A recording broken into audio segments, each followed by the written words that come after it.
네, 안녕하십니까. 강생클럽 강좌 전문가입니다. 어저께 미증시가 상당히 큰 폭의 급등이 나왔죠. 근데 이제 국내 증시는 그런 흐름이 사실 연결되지는 못했습니다. 앞서도 말씀드렸듯이 시장에서 신흥국과 선진국의 차별화가 전개되고 있기 때문에 꼭 미증시가 올라간다고 해서 국내 증시가 꼭 올라간다 이런 것도 없고요. 미증시가 큰 폭으로 하락하지 않는 이상은 국내 증시도 마찬가지로 크게 하락하지 않는다. 이거는 현재 시장에서의 기본적인 전제상이다. 이렇게 깔고 시장을 보셔야 되는데 오늘 시장에서 수급을 보게 되면 시장 자체가 외국인들이 그래도 대형주에 대해서는 유입이 되는 모습이 있었는데 오늘 기간에서의 차익 실현 욕구가 좀 강하게 떨어졌었죠. 그러다 보니까 거래소 시장 같은 경우는 강세와 약세를 띠는 그런 종목군들이 좀 더 많이 나타났었고요. 그리고 이제 거래소 코스닥 같은 경우와 중소형 같은 경우는 하락폭이 좀 나타나는 그런 흐름이 있었는데 오늘 이제 강세를 띠는 업종 같은 경우는 정유라든지 화학 그리고 철강 이런 관련주들이 좀 강하게 움직임이 나타났고 반대로 시장에서 오늘 화장품이라든지 또는 중국 관련된 콘텐츠 사업을 하고 있는 그런 기업들 그리고 그 외적으로도 이제 성장주에 묶여 있는 음식료라든지 제약바이오까지 또 급락이 떨어지는 그런 모습이 있었습니다. 물론 배경 자체는 뭐였냐면 중국에서 인터넷 출판 사업에 대해서 이제 관리 규정을 적용을 하겠다 이런 부분이 향후 인터넷 여러 가지 콘텐츠 사업을 하고 있는 한류 열풍에 대해서 제재를 가한다 이런 식으로 시장은 해석이 된 그런 케이스였는데 앞서 이제 얘기했었던 중국에 대한 이제 경제 제재가 어느 정도 시작되는 것이 아닌가 이런 부분까지도 시장에서 약간 해석하는 그런 부분이 있었습니다. 그래서 결국은 시장이 거의 똑같죠. 시장에서 강세를 띌 때는 가치주 중심으로 강세가 좀 더 나타나고 시장이 빠진다 하더라도 이쪽은 안 빠지고 저가 매수가 꾸준히 유입이 되는 반면에 성장주라는 타이틀을 지고 있는 종목들은 하락폭이 좀 더 세게 떨어지는 그런 흐름이기 때문에 현재 시장에서 무게추는 여전히 가치주 쪽이다 이렇게 보셔야 될 것 같습니다. 그렇기 때문에 시장에서 이제 우리가 선택을 할 때 지금 현재 성장주를 고집해서는 안 된다 이런 말씀을 자주 드리는데 아직까지 이게 쉽게 벌어지지가 않으실 겁니다. 왜냐하면 지난 2년 동안에 성장주 중심의 증시가 계속해서 이어져 왔었기 때문에 쉽게 관점을 바꾸기는 힘들겠죠. 다만 우리가 이제 시장에서 중요한 수급을 차지하고 있는 외국인이나 기관 같은 경우가 확연하게 방향을 바꿔놨기 때문에 괜히 고집할 것이 아니라 어느 정도는 맞춰가시는 것이 훨씬 더 좋을 것 같습니다. 자, 오늘 시장을 전체적으로 한번 보면서 설명을 좀 해드리도록 하겠습니다. 먼저 종합주가지수, 그러니까 대형지수죠. 대형지수를 보면서 설명을 좀 해드리도록 하죠. 자, 대형지수 같은 경우는 시장에서 오늘도 마찬가지죠. 이제 하락 자체가 나오지 않고 강보합 정도로 마감이 되는 그런 모습이었었는데 이제 시가 자체는 61선 자리대에서 출발했었기 때문에 출발 위치는 나쁘지 않았었습니다. 다만 시장에서 기관에서 특히 연기금이라든지 투신 같은 경우는 철강이라든지 건설이라든지 많은 종목들에 대해서 차익 실현 욕구가 좀 생겼기 때문에 일부 물량이 떨어지는 그런 흐름이 있었다 정도가 되는데요. 수급적인 부분을 보게 되면은 외국 같은 경우 대형주에 대해서 그대로 들어오는 모습이었죠. 그 기간에서도 차익 실현 욕구가 있긴 했었지만 실제로 매도 규모는 크지 않았다 이렇게 나타납니다.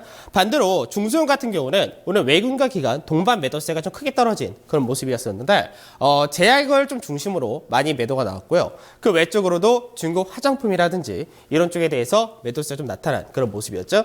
그래서 우리가 대형 지수를 볼 때는 계속 똑같은 그림인데 쌍바닥을 만들고 나서 직전 고점을 돌파하고 직전 고점 위에서 4거래 동안 조정을 받았기 때문에 얼추 시장에서 단기적으로 5거래 동안 상승 그리고 4거래 동안의 조정 이렇게 보면은 상승과 조정의 수를 맞춰가는 그런 구간이기 때문에 내일이나 모레쯤 한번 지수가 강하게 움직이지 않을까 그렇게 예상할 수가 있고요.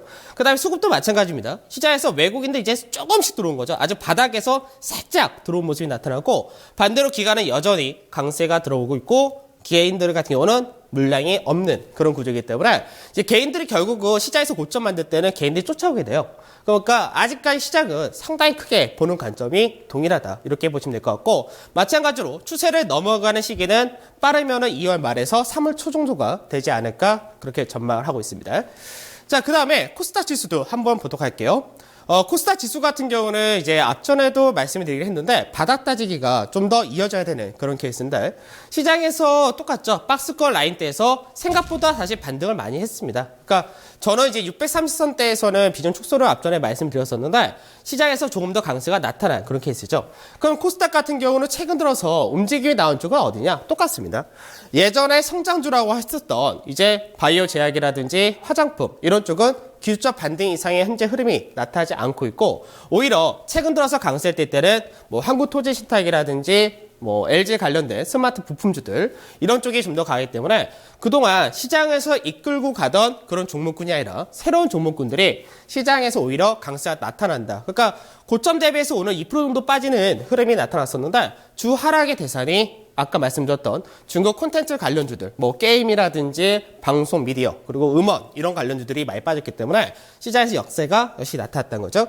그러면 앞전에도 말씀드렸듯이 코스닥 같은 경우는 기본적으로 하락이 떨어질 때 박스권에서 이런 그림으로 각도로 떨어졌기 때문에 결국 바닥을 다지는 과정은 이 구간대가 돼야지 바닥이 다져질 것으로 전망이 되고 있습니다. 그래서 코스닥은 바닥을 다진다라고 하는 시기는 빨라야 한 2월 말에서 3월 초가 되지 않을까 그렇게 전망하는 거죠.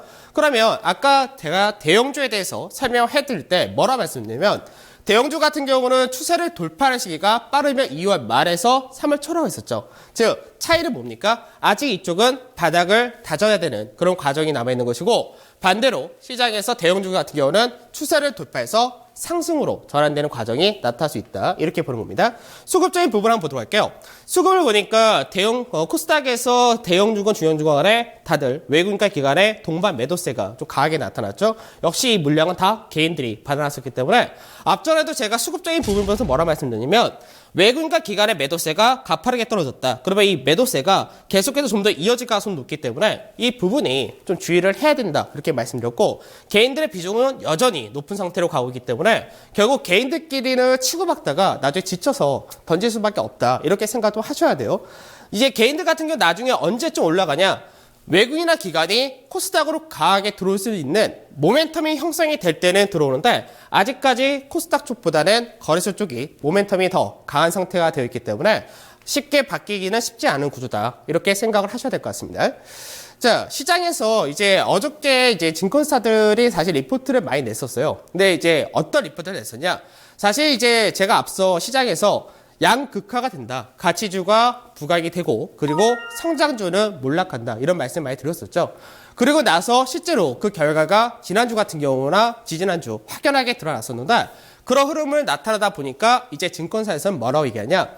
지지 이런 얘기를 합니다. 그러니까 우리가 보통 게임이라든 이런 데서 지지, 나 항복한다 할 때 지지를 많이 얘기하는데 시장에서 말하는 지지는 뭐냐? 그러니까 지오폴리틱 해가지고 지오폴리틱 리스크라고 하면서 시장에서 지정학적 리스크 이 부분이 그 다음에 G가 글로스 리스크라고 해가지고 이제 성장 리스크 이렇게 얘기를 하는데 지정학적 리스크가 결국은 성장 리스크가 만들어진다. 그러니까 무슨 얘기냐면 앞전에는 우리가 시장에서 어떤 흐름이 있었냐면 중국 관련주다.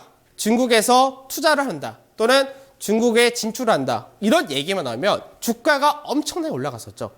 그러니까 중국이나 시장은 정말 어마어마한 시장은 맞습니다. 근데 그 어마어마한 시장이 앞으로 진출한다는 말만 나왔을 때는 어떻게 돼요? 주가가 프리미엄을 막 붙였던 겁니다. 그런데 지금 지정학적 리스크라든지 사드 배치 이런 문제가 중국에서는 굉장히 좀 강경하게 나오고 있기 때문에 이게 결국은 우리나라 쪽으로 경제 제재를 할 수 있다. 이런 쪽으로 연결된 거죠. 그러니까 그동안 프리미엄을 받던 부분이 어떻게 됩니까? 오히려 안 좋은 리스크로 확대가 된 그런 케이스란 거죠. 그래서 이런 종목들이 현재 시장에서는 빠르게 올라갈 수 있는 배경이 없다는 거죠. 왜냐하면 3월달 같은 경우는 한미 군사훈련이 있습니다. 그러니까 그런 부분도 국내의 지정학적 리스크를 해소시키는 부분이 아니라 오히려 부강화시키는 그런 쪽으로 가고 있기 때문에 결국 빠르게 이런 성장주들이 올라갈 모멘텀이 굉장히 작다는 거죠. 그래서 이들 종목들은 여전히 좀 바닥을 다지는 과정도 필요하고 오히려 안 좋으면 더 추가적으로 빠질 수 있다. 이것도 연결을 하셔야 될 것 같습니다. 자, 실제로 중국 내수 테마, 그러니까 우리가 중국 소비주다 이렇게 얘기하는 종목들하고 그 다음에 코스피 그리고 그 종목들을 제외한 코스피 지수 이거를 지난 2년 동안의 흐름을 보게 되면 2013년부터 처음에는 이제 중국 내수 테마 소비주가 크게 부각되지 않았었죠. 근데 이게 부각이 언제부터 됐었냐면 2013년도에 시장에서 국내 증시가 한 번 더 테이퍼링이다 이런 저성장이다 얘기 나오면서 시장에서 전체적으로 매도가 대형주들, 시장에서 지금 움직이는 가치주들을 중심으로 해서 약세를 띄웠죠. 그러면서 시장은 대안주다라고 얘기가 나왔던 것이 중국 소비 관련된 화장품이라든지 면세점 이런 것들이 굉장히 부각이 되었었는데 상대적으로 어떻게 갔었냐? 계속해서 2년 동안 상승을 지속적으로 보였던 거죠. 그러니까 사실 어떤 테마가 이렇게 시장에서 굉장히 가격을 끌고 갔었고 이게 주도주다. 라는 인식을 시장에 심어놨던 겁니다. 그런데 2년 동안 상승을 하다가 작년에 이제 시장에서 메르스 여파다 뭐다 하면서 한번 무너졌었죠. 무너지고 나서 다시금 행보를 하다가 이번에 또 무너진 겁니다. 그런데 문제는 뭐냐면 그동안 이런 중국 내수 소비주라고 하는 섹터가 워낙에 많이 올라갔고 반대로 시장에서 내수 테마를 제외한 지수 같은 경우는 아주 바닥에서 놀았던 거죠. 그러니까 그전에는 이 격차가 거의 100% 가까이 차이가 났었는데 지금 많이 빠지긴 했죠. 그래도 아직까지 상대적인 격차가 40% 이상 벌어져 있다는 겁니다. 그러니까 여전히 이쪽은 뭐예요? 상대적으로 비싸다는 거고 가치주 쪽은 어떻게 상대적으로 싸다는 거죠. 원래 이제 성장주라는 거하고 가치주라는 거가 딱 고정이 되지 않습니다. 그러니까 예전에는 화장품이라든지 제약이라든지 음식료라든지 이런 것들이 필수 소비재이기도 하면서 시장에서 가치주 이렇게 분류가 되었었고요. 반대로 건설이라든지 조선, 철강은 제외하고 화학이나 이런 것들이 경기 민감 성장주 이런 타이틀을 갖고 있었습니다. 근데 이 성장주와 가치주가 바뀐 거죠. 이게 시장에서의 흐름하고 이제 약간 그 시장에서의 유행 이런 것들에 따라서 바뀌게 되는데 바뀌었던 것이 다시금 어떻게 돼요? 한쪽은 경기 민감 성장주가 아니라 가치주나 타이틀을 갖게 된 거고 반대로 시장에서 필수 소비재 이렇게 얘기하면서 가치주가 성장주가 돼버린 그런 케이스죠. 그래서 항상 성장주와 가치주라는 것은 시장에서 어느 정도 흐름이 바뀌게 될 때는 그때 한 번씩 고평가됐던 것이 무너지는 그런 과정이 나타나야 되는 거고 반대로 너무나 많이 빠졌던 것은 올라가는 그런 과정을 겪게 됩니다. 그러니까 시장에서 이런 말을 많이 들으셨을 거예요. 최근 들어서 2011년도 차화정을 기억하느냐. 차화정이 예전에 성장주로서 부각될 때 어마어마하게 올라갔었죠. 근데 그 어마어마하게 올라간 것이 프리미엄이 다 빠지고 바닥을 다지고 업황이 돌아가고 이런데 엄청난 시간이 걸렸었습니다. 2007년도 이제 그 당시에는 조선이라든지 철강 이런 것들이 성장주로서 굉장히 올라갔었는데 결국 이들 종목들도 바닥을 다지는데 엄청난 오랜 시간이 걸렸었죠. 그래서 지금 현재는 이게 어떤 획기적인 모멘텀이 생기면은 다시금 부각이 될 수 있겠지만 현재는 그렇게 빠르게 모멘텀이 받기는 힘들다. 그렇기 때문에 구조적인 부분에서 성장주니까 결국은 올라갈 거야 하는 기대치를 좀 낮추시는 게 좋다. 이렇게 말씀을 드리도록 하고요. 성장주 수도 대표적인 것이 제약이죠. 그러니까 제약 같은 경우는 사실 중국 내수 소비주하고는 연결이 되는 것은 아닌데 제약 같은 경우도 오늘 시장에서는 좀 많이 급락이 떨어졌다. 왜냐하면 제약도 워낙에 많이 움직였었기 때문에 제약 역시도 성장주나 타이틀을 가지고 있기 때문에 그런 결과가 나온다. 이렇게 보시면 될 것 같아요. 오늘은 대표적인 종목들을 좀 보면서 설명을 좀 해드리도록 하겠습니다. 먼저 유한양행 볼게요. 우리 시청자분들이나 많은 개인 투자자분들 같은 경우는 시장에서 사실 수급을 많이 보세요. 근데 수급을 보실 때 체크해야 될 부분을 오늘 좀 상세하게 좀 알려드릴 건데, 자, 유한양행 같은 경우는 어떻게 됩니까? 작년부터 계속해서 강세를 띄었었죠. 근데 차트상에서 볼 때도 여러분들이 꼭 체크하셔야 될 게 뭐냐면, 시장에서 상승 추세를 그려간다. 그리고 직전 고점이란 거는 항상 주의를 하셔야 됩니다. 그러니까 실제로 유한양행 같은 경우가 작년 7월달 이제 제약바이오가 무너질 때죠. 무너질 때 어떤 그림이 있었냐? 공매도가 굉장히 많았습니다. 공매도가 많았는데 공매도가 많다는 얘기는 뭐냐면 시장에서 단계적으로 어떤 대형 호재가 나오지 않는 이상은 빠르게 돌아가지 못한다는 거를 깔고 가셔야 됩니다. 그런데 실적이 안 좋게 나왔던 것이 결국 오늘 유한양행의 급락의 배경이었었는데 앞전에 똑같았죠. 공매도 많은 구간에서는 시장에서 모멘텀이 형성되기 전까지 상당히 오랜 시간 동안 조정을 기본적으로 겪어야 된다. 이게 기본인 거고 이번에는 어떻게 갔었냐. 직전 고점 라인을 돌파를 했었죠. 돌파를 했는데 돌파할 때 돌파가 나왔으면 직전 고점 라인 때는 지지를 해줘야 됩니다. 그러니까 직전 고점 라인 때를 이탈하게 될 경우는 어떻게 된다? 물량이 떨어지게 됐죠. 그러면 지금 현재 유한양행이라는 종목은 계속해서 이 채널 패턴 안에서 움직이는데 이 자리가 무슨 자리입니까? 또 한 번 주의를 해야 될 마지 놓서야 되는 겁니다. 왜? 이 자리대를 깨게 되면 추세 자체를 이탈해버리기 때문에 이탈할 경우 추가 급락도 배제할 수 없다는 거죠. 그러면 우리가 수급을 볼 때는 어떤 식으로 수급을 보냐 이 부분인데 유한양행 같은 경우는 이때 앞전에 시장에서 9월달 10월달 저점을 만들고 나서 움직일 때 누가 중심으로 움직였냐 이거부터 따지셔야 돼요. 중심을 보게 되면 누가 노란색 선인데 이게 누구냐? 외국인이었죠. 그러니까 외국인들이 중심으로 해서 이 유한양행이라는 종목을 끌고 갔었다는 얘기예요. 그러면 유한양행이 시장에서 외국인들이 계속해서 사주면 괜찮겠죠.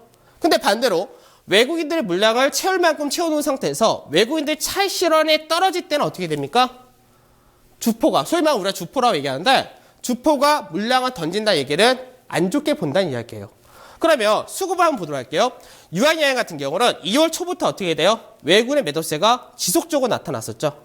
근데 이 외국인들 매도가 지속적으로 나타날 때 중간중간에 기관에서 받쳐주는 물량이 있었기 때문에 하락이 들 나오는 그림이 있었는데 한쪽은 팔고 한쪽은 받쳐주다가 오늘 실적이 안 좋게 나왔어요. 예상치 하이했죠. 그러니까 어떻게 돼요? 기관도 팔아버립니다.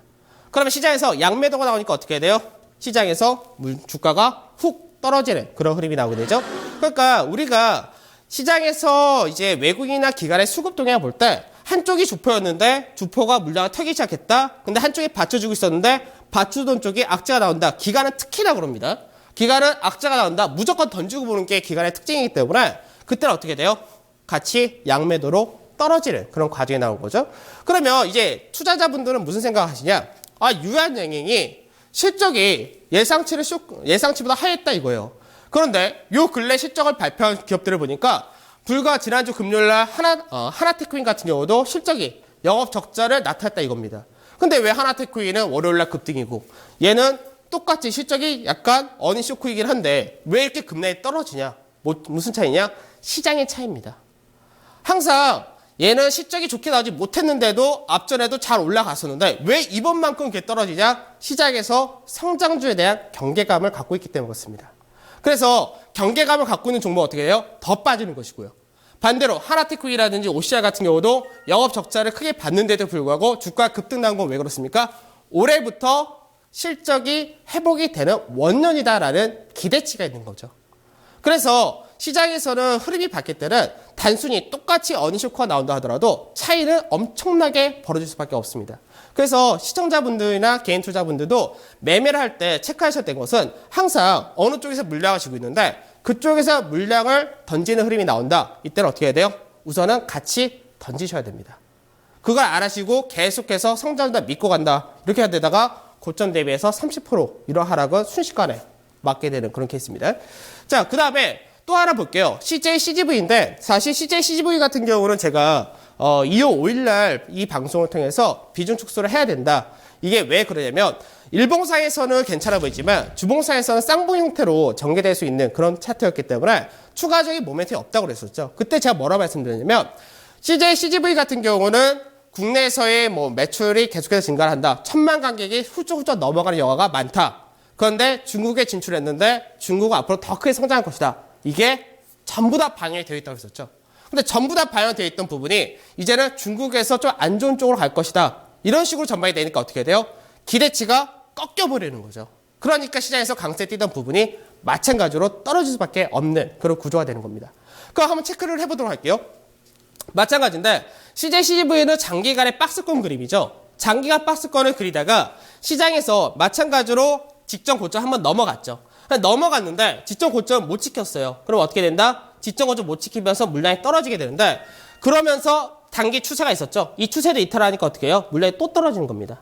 그러면 물량이 떨어질 때 시장에서 이거를 받아주는 쪽이 있으면 괜찮아요. 근데 받아주지 못하면 어떻게 됩니까? 10만 원짜리까지 떨어지는 거죠. 그러면 현재 지수는 이제 앞전에 급락이 떨어졌다가 반등이 나오고 있지만 반등 자체가 어떻게 돼요? 굉장히 미미한 거죠. 그 수급도 마찬가지입니다. CJ CGV 같은 경우는 딱 수급을 보게 되면은 앞전에 기관에서 계속 팔았어요. 2월 초부터. 팔았는데 외인들 일부 받았었죠. 그러다가 외인들 받다가 안 받아준 날은 어떻게 돼요? 주가가 급락이 떨어집니다.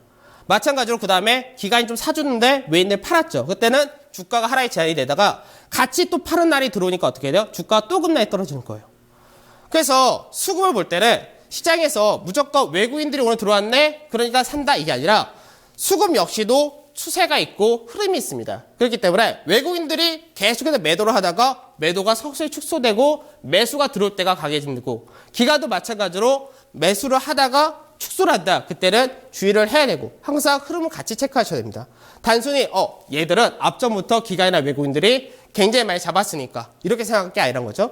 특히나 바닥권에 있을 때하고 고점에 있을 때하고는 차이가 굉장히 크기 때문에 주의를 계속해서 해주셔야 되는 그런 케이스다. 말씀을 드리도록 하고요. 반대로 오늘 올라간 종목들 한번 체크를 해보도록 하겠습니다.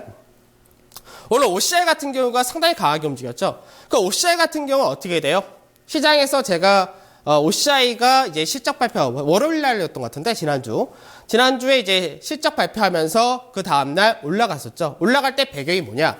OCI 같은 경우는 폴리실리콘 가격이나 이런 것들이 프리미엄을 받고 있는데 서서히 폴리실리콘 가격이 올라가게 되면서 2분기부터 흑자로 전환될 수 있을 것이다. 이렇게 말씀드렸죠. 그럼 어떻게 돼요? 시장에서는 확인을 한다면은 2분기가 지나고 나서 확인이 된다.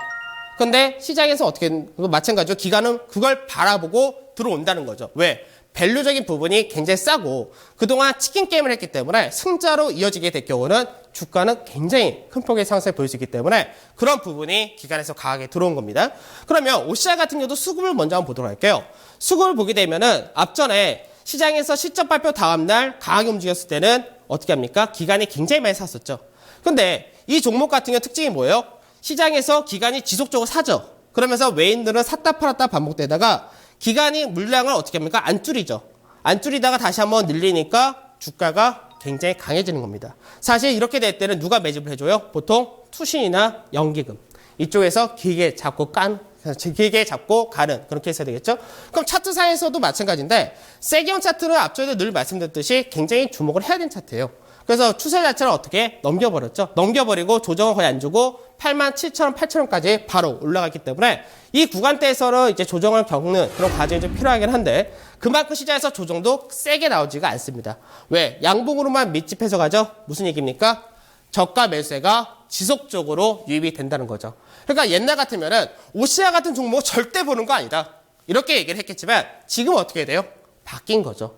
그러니까 2분기에 폴리시콘 가격을 확인할 때쯤 될 때는 확신이 들기 때문에 그때는 주가 더 강하게 움직일 수 있다는 점에서 나중에 눌림이 나오면은 여전히 봐야 될 그런 종목이다. 그렇게 보시면 되겠죠?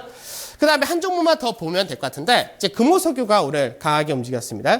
그러니까 금호석유를 비롯해서 제가 순수하게 계속해서 관심을 가지셔야 된다. 사실 롯데케미칼을 주로 많이 말씀드렸었는데 왜 금호석유도 봐야 되냐면 롯데케미칼의 주가가 52조 신고가를 오늘 달성하는 그런 모습이 나타났었죠.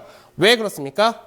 스프레드가 제품 마진이 점점 좋아지기 때문에 2, 3분기 성수기를 앞두고 가격이 강해질 수밖에 없다. 이렇게 말씀드렸습니다. 근데 금호석유 같은 경우 어디를 제가 먼저 말씀드리면 부타디엔 가격이 좋아진다. 근데 3월부터 10월까지는 자동차가 제일 잘 팔리는 성수기이기 때문에 그때 부타디엔 가격도 좋아진다. 이렇게 말씀드렸는데 부타디엔 가격이 어떻게 나왔어요? 앞전에 제가 보였던 건데 스프레드가 지금 올라가는 모습이 전년 대비해서 빠르게 올라간다는 거죠. 그러니까 전년에는 이 정도 움직였다면 올해는 좀 더 빠르다는 얘기입니다. 그만큼 부타디엔 수요가 증가를 하고 있기 때문에 이와 관련된 종목군이 좀 더 강하게 움직일 수 있다가 되는 거죠. 그러니까 부타디엔 같은 경우는 롯데케미칼도 많이 취급을 하고 있는데 금호석유 같은 경우가 아무래도 합성고무라든지 타이어 쪽에 중심이 되기 때문에 이게 더 강하게 모멘텀을 받는 그런 케이스가 되겠죠. 그럼 보시면은 수급 자체가 어떻게 돼요?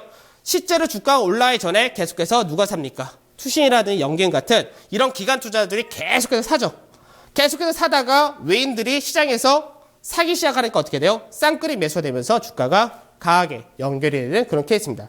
그러니까 여러분들이 시장에서 수급을 볼 때 이제 대형주 같은 경우는 특히나 어떤 모멘텀, 앞으로의 업황 이런 걸 보고 외국이나 기관이 같이 들어오기 때문에 항상 어떤 모멘텀이 중요하냐 체크를 하시는 거고 단순히 외국인이 많이 들어왔으니까 이 종목이 좋다 이런 것이 아니라 항상 제가 말씀드렸던 이러한 배경이 있기 때문에 들어온다 이렇게 생각하신 거예요. 그걸 아셔야지 주도주를 또는 좋은 종목을 바닥권에서 잡을 수가 있는 겁니다. 자, 오늘은 시간이 조금 여유가 있을 줄 알았는데 전혀 없습니다. 깡생클럽은 늘 바쁩니다. 자, 그러면 오늘 여기서 마무리하도록 하고요. 전 내일 다시 찾아뵙도록 하겠습니다. 감사합니다.